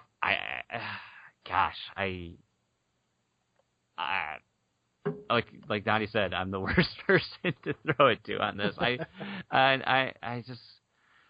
really wish that this was the time that they were just going to blow the doors off and say, this is the end. It's time. This is the NX. This is what we're bringing you. Instead of I guess I can say I get that they want to have their own separate event where we think of hearing like in September or something like that. I've heard. I'll get there. And I wish it was now. I really think that this would have been the perfect time, especially if everything is true and we've got these either these half-step consoles or the slim versions from Microsoft and Sony. It would be a good time to be in the forefront of that. But I don't get paid to make these decisions. I just get paid nothing to bitch about them on the internet. So why did the strategy? Because Nintendo does weird things. We just have to do weird things. You said you weren't prepared and you were the first one to throw it to, and you said a lot of the same notes I was going to hit on. So for me too, I'm confused as to why they're not talking NX, because we already know that these half-step consoles are going to be talked about, and this could have been the story of E3. Most of the big games, if not all of them, have already been leaked or teased, and we know what to expect, and we know who's talking and when they're talking. And this could have been the whole thing where Nintendo going, oh yeah, we'll check this out, and they just drop the mic. But doing it later, I understand that they'll get the entire spotlight then too, but I think it'll make a bigger bang now, but hey, That's up to them. The one thing I'm really confused by is there are other games that they're not showing or talking about. Probably the biggest one on there that they're not discussing would be Paper Mario. When has Nintendo not talked about a Mario game? That to me is very bizarre, and that was something I'm still looking very much forward to, and I would get my hands on before Zelda. So you'd think they would at least give some time for that, but maybe they have a surprise. I'm hoping they have surprises. Mother 3 would be awesome. The Virtual Console thing would also be awesome. They start dropping GameCube titles like that. The only downside to that is they would then turn around and tell you that they won't be, cross-buy, and you won't get them on your NX when you do that, so you're going to be kind of buying them for no reason, have to buy them again when you get the NX, but yeah, that's kind of my thoughts on it. I think I understand why Nintendo is waiting. I just wish they wouldn't, and I think it would make a bigger impact if they dropped it now as opposed to waiting, considering we already know 95% of what's going to be talked about at E3. And I think this would be their chance to run with it. But we will now defer to Donnie, who I hear rustling papers, so he's preparing a speech. Let's put up the teleprompter and let him take it. Get ready. You're so jaded, Kevin. And I find it saddening and depressing. There's so many different places to begin. All right, so let me say this. Jason, you're going to have to wait till March so you get Zelda. That doesn't mean that your Wii U is done. Minecraft is coming with a special Super Mario pack this month. Get that game. It's going to be awesome. You're also going to get Mario. Okay, you're also going to get Mario and Sonic at the Olympic Games. Don't laugh. It's actually going to be very good. You're getting Lego Star Wars: The Force Awakens. I honestly think I would love to have the Olympic game, but if I had other people over frequently, that I could take advantage of local multiplayer, because I think that would be awesome for it. But I don't. You're getting Lego Star Wars: The Force Awakens. You're getting Terraria. You're getting Axiom Verge. You're getting Limbo. I know you've got these games on Steam, but you don't have them on your Wii U. All right? There's games coming. You're going to be able to play something. We know you're getting Paper Mario Color Splash. We know the game is coming. Even if they're not talking about it at E3, we know the game is coming. You're getting Shantae Half Genie Hero. One of the most exciting things that I have been able to uncover about Nintendo is a tweet. A single tweet that Nintendo of Europe put out. What's today's date? Oh, yes. I know this one. Oh, yeah. Today's date is the 8th. On June 3rd, Nintendo of Europe said, "Good things come to those who wait. Hashtag Mario Kart 8. I swear to you, if they release more DLC for Mario Kart 8, in particular, if they release battle maps and battle mode for Mario Kart 8, online battle maps, if they release an HD version of Mario Kart 64's Block 4, I will lose my freaking mind."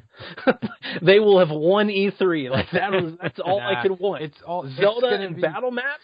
Nah, it's going to be announced that it's a Nintendo Select and it's going to drop down to $20, meaning you're a sucker if you bought it for $60. You could have waited and paid $20. You could have waited. Your head will explode if they bring battle mode proper.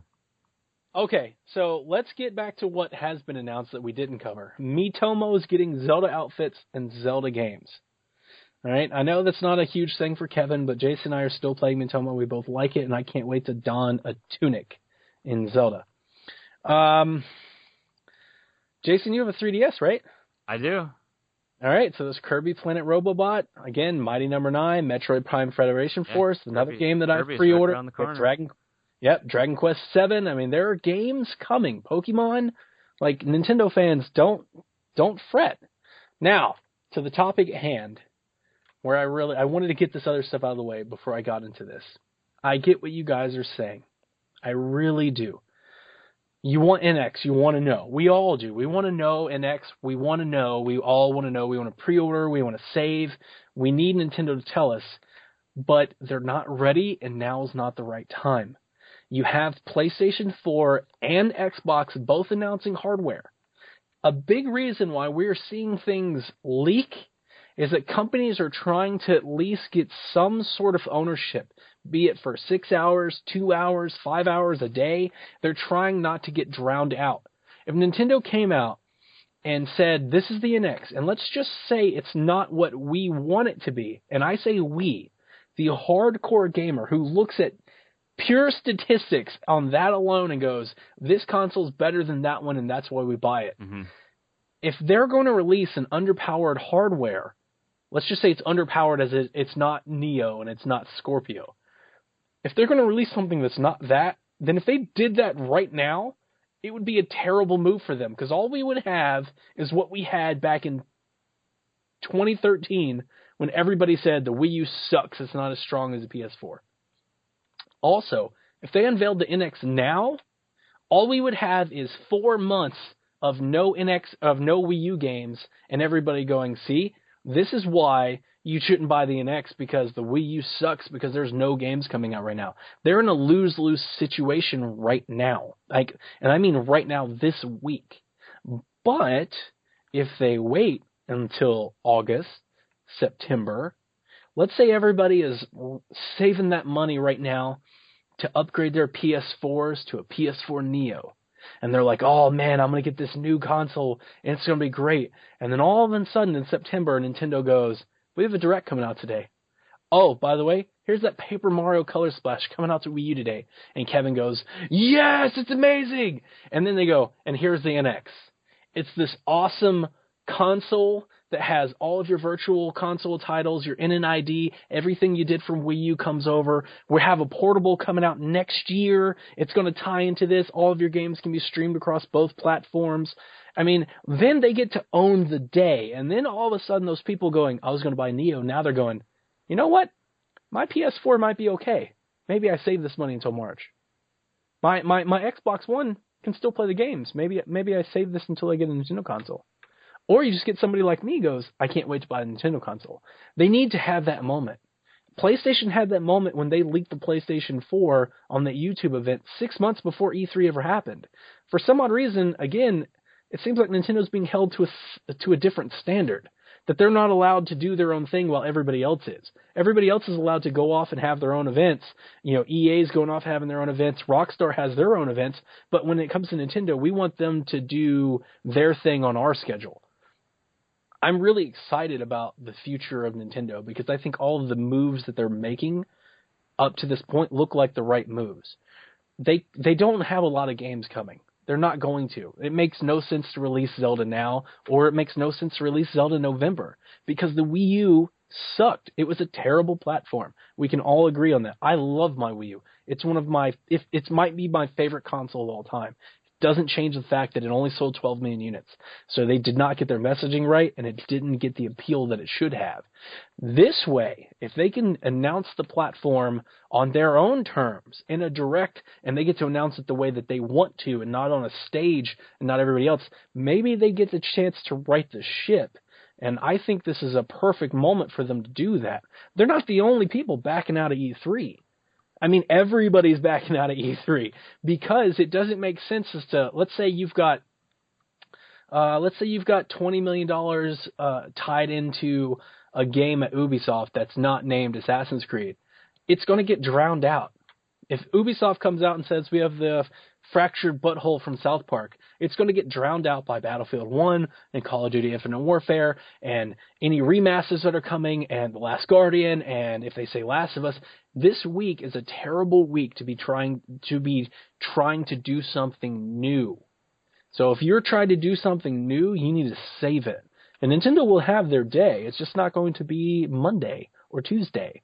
It's going to be, August or September. But I really think that if they do it correctly, now if they do it incorrectly, 6 months from now we'll all be sitting here going, these guys are idiots. But if they pull it off and they do what I'm saying they're supposed to do and they do it correctly, they'll look like the smartest people in the room. And I actually, when they first announced that NX wasn't going to be here and that they were moving until March, I had two thoughts. I said, one, this is going to be doomed to fail because it's launching outside a holiday. Two, I said it's going to be delayed, that they're going to say March and we're going to delay it until next holiday. Now I'm thinking they are going to launch something in the spring. And the reason I say that is I saw a really good study on game sales that over the last 3 years and how they fared. There were a lot of games that had a lot of success launching post-holiday. And there was a lot of reasons for that, more or less because there's nothing in that window.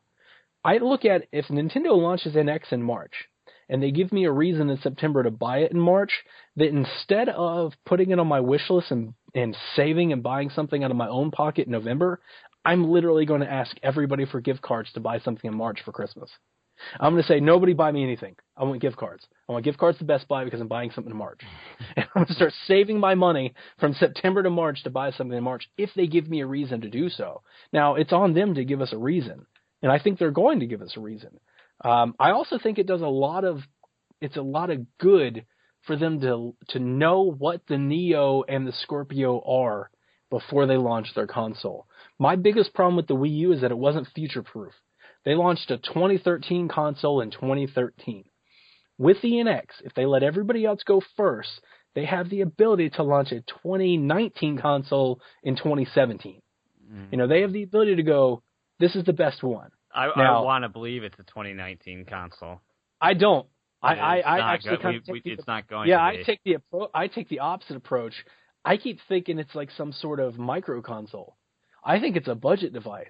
I think they're going to have like this gigantic virtual console library, and it's going to stream, and it's going to be very digital. We've heard that they have cartridges, so I think it's mobile based.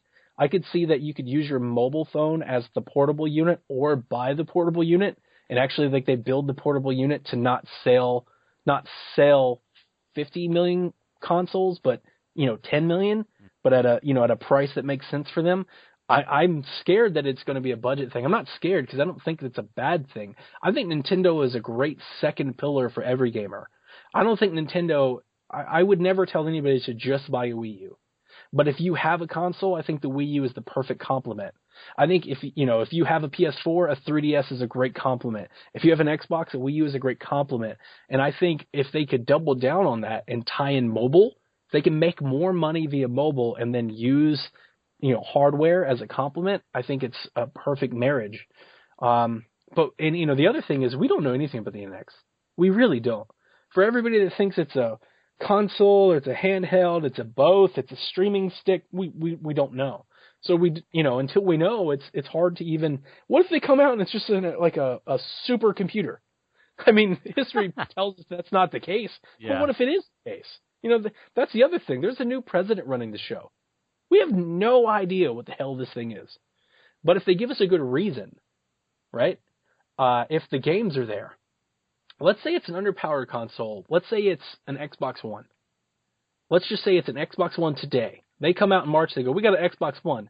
But you know what? Zelda NX is on it, and Metroid NX is on it, and Mario Kart NX is on it, and Smash NX. If they do that, I mean, that makes all the sense in the world. A topic that Kevin and I had some debate on earlier this week was, don't mistake the fact that they unified their development divisions. They no longer have the portable division and the hardware division. They have a unified development team. If they can produce the amount of content on 3DS and Wii U on a single platform, whether it's portable or handheld or console or both, if they can produce that amount of content, make no mistake, a Nintendo-only box can be a successful product. I absolutely believe that. If you were to give me every 3DS game that I have and every Wii U game that I have on one piece of hardware that was less than $500, I would tell you that's a critical success. We're talking Smash, Kart, Mario Golf, Zelda, Metroid, Animal Crossing, all that plus Virtual Console. I mean, I think there absolutely is the opportunity for them to have a success. I just don't see how it benefits Nintendo at all to show their cards on Monday. It benefits us because we get to know, but you got to step into the shoes of the business. And if I was Kimishima, there's no reason to do it Monday because I'm just going to get drowned out. If my console doesn't have more DDR RAM than the PS4 Neo, the story on Monday is the new NX isn't as good as the Neo, right? Because that's the audience, that niche audience, us. We are the niche audience. Make no mistake, there's, 30 million of us, but there's 300 million consumers. Mm-hmm. Us, we're the ones that are going to go, it's not as good as the PS4, don't buy it. But if they wait and get out of that window and then they go, all right, it's not as strong as the Neo, but here are the reasons why you should buy it. Because we got all these exclusive games that are there day one. When you go buy your console, buy all of them. We don't care. There's, 8 amazing first-party title games there. You're going to buy them. Absolutely you're going to buy them. I think we all are. So I agree with most of the points you said, and I can see where you're coming from, but then I have one lingering question that didn't really get answered in your spiel, if you will. So you had mentioned that, it makes sense for them to wait on the NX announcement and then say, like, oh, hey, by the way, Paper Mario's coming out, it's coming out, and here's the NX. Okay, fair enough. But then why put all of this effort then to showcase The Legend of Zelda, which will be a game you cannot even play for almost another year, as opposed to highlighting stuff you actually can play? I'll tell you why. Because it's good marketing. I'll tell you why. Because the game has been in development for 5 years. They have to show it. At this point, they have nothing else. It's the only thing that they have for the Wii that's worth showing. I don't think Paper Mario is worth showing. I think you and I would love to have it because we're Nintendo fans, obviously. But Paper Mario is not going to sell more than 5 million copies. We both know that. So it's not worth showing if you can show Zelda. Zelda still gets attention from people that don't own consoles. IGN will stream the Zelda demo because they'll get 30 million people to watch it because it says Zelda. So they'll still have, Zelda's a huge title. Even though we've known about it and it feels old at this point, Zelda's a huge deal, a massive deal. And just by saying we have Zelda, that's enough. So I kind of look at them going, we're kicking this can down the road because we have Zelda. Now, I think it's doing a disservice to Zelda. I agree with you because they're going to show it to us and they're going to be like, it's out 9 months from now. It's, compared to most Sony games that are being shown, that's actually pretty good. True. That's true. So here's the thing, though. So you mentioned, like, okay, it'll sell like 5 million copies, and that's going to be about it. I don't think it'll sell that many. I think Paper Mario sells like 2.5 maybe on Wii. Okay, that's fine. Either way, that's going to be more than Tokyo Mirage or Dragon Quest, yet they're dedicating time for those. I'm not saying make Paper Mario the showcase item, but that's a big draw that I think bigger than what Tokyo Mirage in the U.S. is going to be. Tokyo Mirage, yes, but you also got to remember Tokyo Mirage is coming out this month, so there is a difference there. Dragon Quest, though, on 3DS, I think might sell more than that, especially in Japan. As would Monster Hunter. Monster Hunter is going to sell gangbusters, way more than Paper Mario. And the other thing is, Kevin, I don't think Paper Mario's ready yet. I think it launches this fall. I think it might launch December this fall, but I think it launches this fall. And I wouldn't be surprised if it was like a sticker star type of launch and it's like a 5 and 6 out of 10. Look at it, Mario, Tennis, and Star Fox. I don't have a whole lot of hopes for Paper Mario Color Splash. I want to. I really do. It looks like Paper Mario Sunshine. I want it to be great, but based on it looks like shovelware. It looks like a placeholder. And you know what? A Mario game placeholder is really not that terrible. I love Mario games. If they did Super Mario Bros. U2, I would buy the hell out of that game because, as much as people have said this is just like every other Mario game, guess what? Every other Mario game's freaking awesome. So I would be okay with that. But, it's not going to – I don't think it's going to do anything to push the hardware. I also think that game would be one of the ones that get drowned out. I know we're about to go into the news and we've been going long, so I'll kind of hold it. But there's a lot of games that are going to be announced or have already leaked. There's a lot of games that are going to be the storyline. If you go – we got Paper Mario. I know it helps Kevin, it helps Donnie, but do you really think anybody gives it any time when there's Watch Dogs 2 and Skyrim and the Cliff Bleszinski shooter and Gears? All these games, it's not going to do anything right now. It's the same reason why everybody's getting out of E3. It's the same reason why Rockstar doesn't do E3. Why share the spotlight when you don't have to? They don't have to share the spotlight. They don't. I know it sucks for us because we love having this event where we sit down for 2 days and we get to know everything that we want to know. But it sucks for the company because they just get drowned out. Let's say they've had Paper Mario in development for 2 years. Let's say they got $5 million invested to it and it just gets absolutely drowned out. Like Yooka-Laylee, heads the trailer and everybody says Yooka-Laylee looks better than Paper Mario. And that's, it's that marketing aspect where that buzz gets just lost.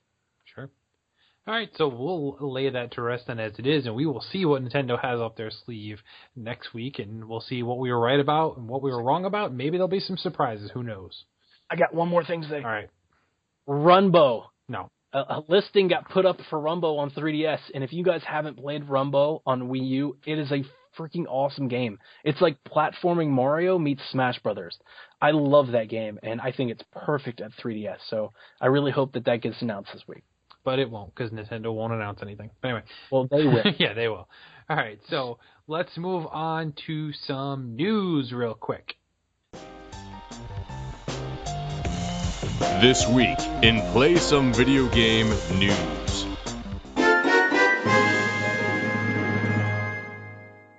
Donnie, what do you got for news this week? Well, Sunday night it looks like we're going to finally see a remastered version of Skyrim.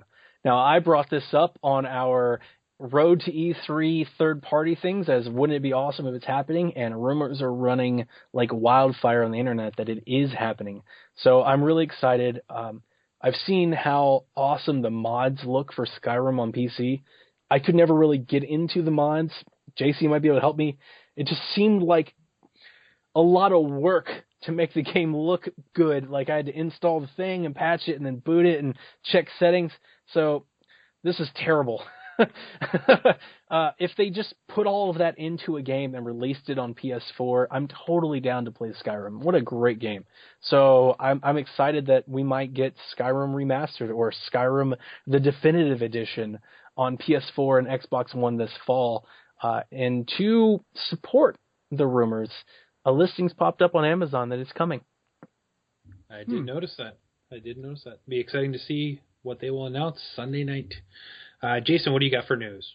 I've never much messed with mods in this more modern era. In older games, I have, but I don't know if I could go through Skyrim again. Let me grab into my bag of tricks here. What do I have for us today? Interesting enough, you mentioned Skyrim. I saw a video, or at least an article that Kotaku had, that there's somebody who's figured out how to play Skyrim using actual potatoes. What? Yeah, that's the headline. Let's look here. He has a controller set up. Yeah, it's potatoes on plates they're wired in somehow, and he's doing something with the potatoes that are transmitting the signals. There's a YouTube video. Wow. Okay. There you have it. What do I have here? I have first we have a possible release window for Telltale's Batman and Walking Dead Season 3. I believe they've actually been confirmed. This is coming from GameSpot. What do we have here? Batman's this summer, and wow, really? Yeah. Walking Dead is this fall. Yep, Batman in summer and Walking Dead in fall, and I'm actually really looking forward to seeing Batman. I think that's I've kind of been pretty ho-hum with Telltale for a bit, and I think that game could really get me right back on track. I really expected like not Walking Dead, but Game of Thrones and maybe even Fables? Well, I played the one episode, but I really thought I'd get into like Tales from the Borderlands and. Yeah. But this just never happened. But Batman, come on, it's freaking Batman. It is freaking Batman. Kevin, you got us all there. It's freaking Batman. It's freaking Batman. And speaking of Batman, I'll jump right into my news then. It was leaked out earlier this week from a GameStop employee, a pre-order poster for Injustice 2. So that leaked on the internet. Ed Boon had made a funny post on Twitter about his party guest list that had President Obama and a bunch of other people, and crossed out GameStop on that list and kind of just shrugged it off. Well, today they released the official trailer for it, confirming what we kind of already knew at this point, that the game is coming to Xbox One and PlayStation 4 in 2017. The trailer looks pretty good. Obviously, it's like a cinematic type thing, so you can only take it for what it is. But they did say that they're going to be using a gear system that will have like RPG-like mechanics. That after every battle, you will gain loot to character-specific gear and to power up your superhero or supervillain for that matter. The trailer does show some cool armor that Jason and I were kind of geeking out about earlier today, which, if you caught the trailer, I was a little bit wrong, Jason. It actually looks more like the Batman Beyond in armor format that Batman switches to. But you could easily see the Red Hood type thing. But so anyway, they're having the same roster come back. They did announce 2 additions, which is kind of weird because the trailer shows a third one that they don't make note of in the press conference. So the trailer does show Supergirl. And then they also noted that the Atrocious, who is the leader of the Red Lanterns, will be there, as well as Gorilla Grodd, a very famous Flash villain, will be new playable characters as well. They also promise more characters, more environments, more damage overall. So looks pretty awesome. More everything. So it looks pretty good. I did enjoy the first one, Injustice Gods Among Us, for what it was. I'm not a huge fighting game fan, but I did dump a lot of time into that, and I dug the story mode. That had a cool story. And the Injustice comics have been going strong ever since 2013. They've been coming out consistently, continuing that story, and it's continually one of the highest selling comics right now. So I'm interested to see where they go with it. Showed the trailer to my kids today, and they actually thought it was a trailer for a movie at first until they saw the Injustice logo. They're like, wait, that wasn't for like Batman vs. Superman 2? I was like, no. So I'm excited to see what comes out. We will see more, most likely at E3. They'll show probably some gameplay, and we'll actually see what it looks like. But then it'll be coming in 2017. So, Donnie, back to you. Gwent, the card game from The Witcher, has got a trademark for a standalone release. So it looks like one of the announcements we'll hear from this weekend, that Gwent is coming to consoles and PC. Interesting. Jason, what else you got?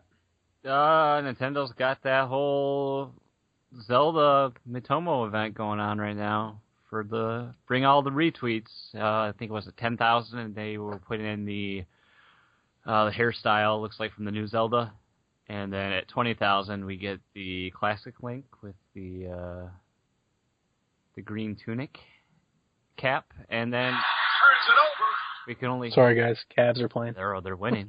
We can only hope they are. They're winning. We can only hope that I would assume too. We'll see much like what happened with Splatoon. We'll see Mitomo drop items as well, and if that's the case, I will be using some of my Google Play credit to buy coins because I will have to have them. I will have to have tunics. Donnie, tunics. We could have Mitomo tunics. What if they do a Zelda U tunic? I want the Outset Island garb to be clothing that you can get. The blue shirt with the boob armor. Oh, nice. Yeah, I would like that shirt in real life. No boob armor. Come on. Oh, all right. And then big news actually dropped today. It was teased out earlier that Watch Dogs was going to do its sequel announcement today. The trailer, or reduced, shortened version of the trailer, actually leaked on Twitch last night on accident. So some people were able to see it earlier, and then it was kind of taken offline, and then officially unveiled at noontime earlier today. A couple of guys from Psvg, we kind of all saw it at the same time and discussed it briefly, and it looks great. So obviously with Ubisoft, you have to kind of take it with a grain of salt for the time being because they put out great trailers, but then the game doesn't always pan out the way you want it to. However, I was a fan of the first Watch Dogs game, so I'm excited for this. It seems to be more, your character no longer is Eden Pierce, who was the anti-hero, if you will, of the first one. It's moved on to another person who actually joined a hacker group that is prominent in the first game. So it's more focusing on this person not being alone, not being on his own, but being a group, being with a group of hackers. Every activity counts towards your progression. There's numerous ways of playing the game. You can go in guns blazing. You can go in just hacking. You can go in, stealth mode. You can go in without even killing anybody throughout the entire game, they said. The entire map of San Francisco is unlocked right from the start. There's no progression, if you will. You can kind of go anywhere and do anything right off the bat. Lots of cool gadgets and hacking and stuff like that. So I really encourage you to check out the trailer. It's all available online now. They did confirm a release date of November 15th, which is pretty awesome. It gives me something to look forward to that's coming out actually this year, not delayed. It's going to be coming out at the same time as like your Call of Duties and whatnot, but those aren't on my radar, so I will be picking this one up for sure. Looks awesome, doesn't it? It does. It looks great. So as long as it pans out the way it is, they did say they spent months and months and months of reading forums and feedback on the first game, and they listened. And honestly, based on the trailers and the kind of behind-the-scenes snippets they showed, it looks like they honestly did listen. So very excited for this one and see how it pans out. I do miss Aiden Pierce. I didn't have a problem with him as a character, but a lot of people did. But who knows? Maybe he'll pop up in the game because it does directly follow his actions, kind of kick off what happens in California in the sequel. So California. It all comes back to Fluxtapose, doesn't it? Hey, I can't help it if The Wizard is a great movie and it relates to everything. I won't argue with that.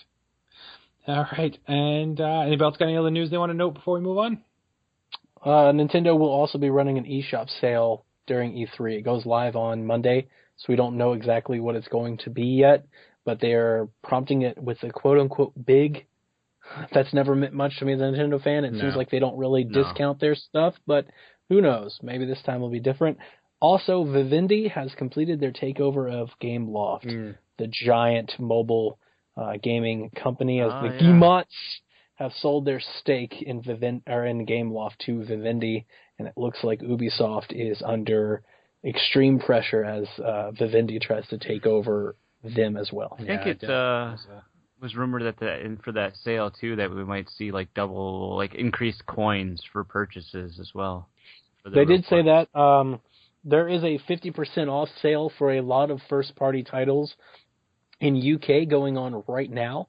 So I don't know if the E3 sale will be better or worse or similar to that. But that could be really good news. Also, more or less news since we're doing the Nintendo Cast tonight. Pokemon Rancher is coming to Wii U Virtual Console, I believe tomorrow. So is Wario, some Wario DS game. Oh yeah.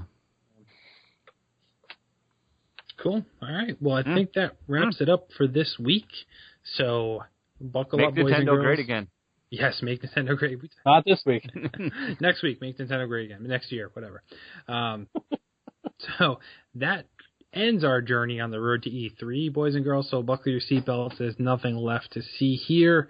But next week, there'll be a whole lot of podcasting going on, so make sure you check your feed on a daily basis. There will be multiple episodes kind of coming out within close proximity, and if you did miss any episodes, make sure to go back and check out the boys discussing their thoughts on Xbox and our PlayStation special as well for Sony, and then as Donnie mentioned, the spoiler cast for Uncharted 4. So we've had a lot of stuff coming over the last 2 weeks or so, we know, so please make sure you're not missing anything and just manually check your feed and make sure you have all your episodes downloaded, as we will be continuing to pump out content over the next week as well.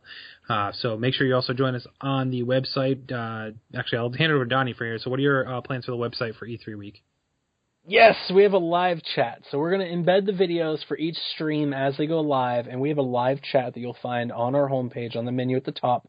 We'll also do a post, which we'll pin, so it'll be at the top of the page, where you can come in, and instead of us doing 2-sentence posts like everybody else and having a bunch of posts with a sentence going out, we're just going to chat about it. We're going to have all of the staffers are going to be there, so you can come chat with us. Tell us what you think. We'll tell you what we think. We can disagree and argue, and you can watch the video right there in the corner of the screen while we're doing it as well.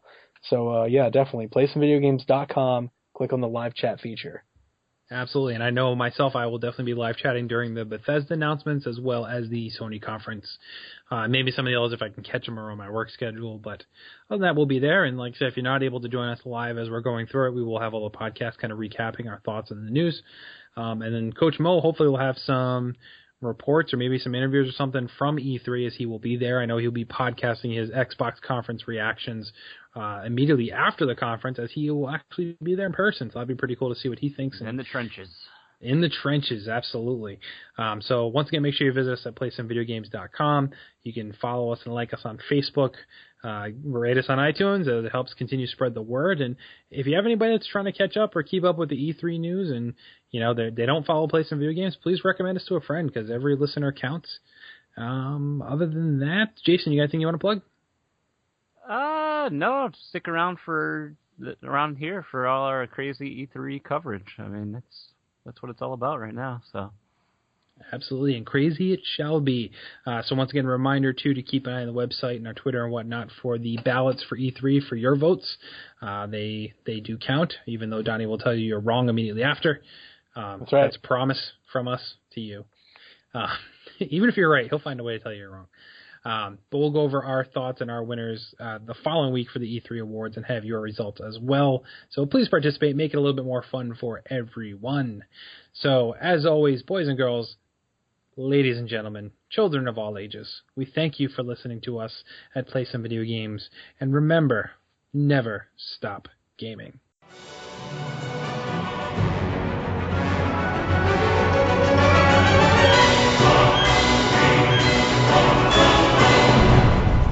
Thank you for listening to Play Some Video Games, the official podcast.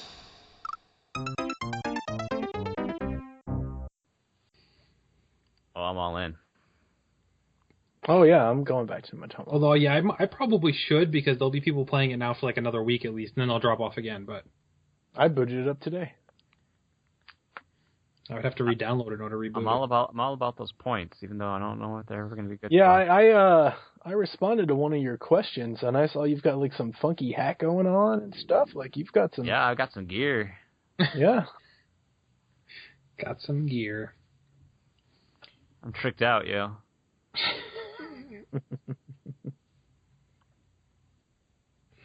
That might be our stinger. It's no Nintendo shoes, but my me hat with the paint splots or whatever they are, and my stunning spring shorts. And that we want to make Nintendo great again. So we're gonna build a console. It's gonna be bigger and better than all the other consoles, and they're gonna pay for it. Trust me, I think they're gonna build a console smaller. People told me. People tell me I it's a great seriously console.